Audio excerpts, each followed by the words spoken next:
Halo semua, kembali lagi di channel gue Gila Gadget. Kali ini saya akan membagikan tutorial cara edit nama menetes di tangan seperti ini contohnya.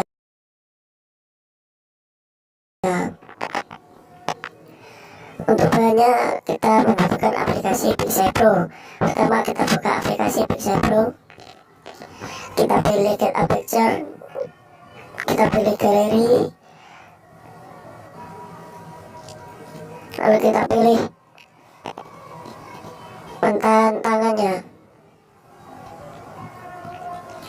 Untuk cara yang kedua kita pilih stiker, kita pilih title, untuk fontnya kita pilih font dopestyle.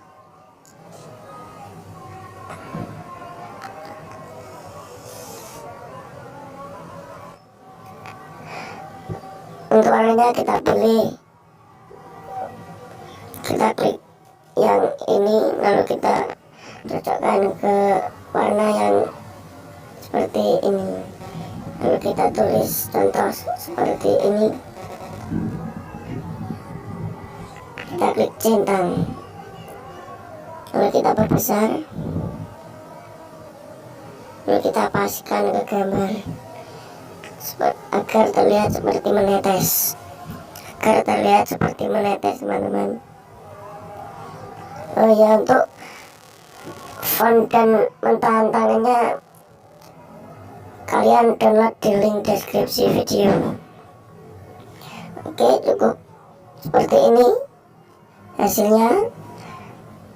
Sekian dari saya, apabila ada salahnya saya mohon maaf. Bye bye. Bila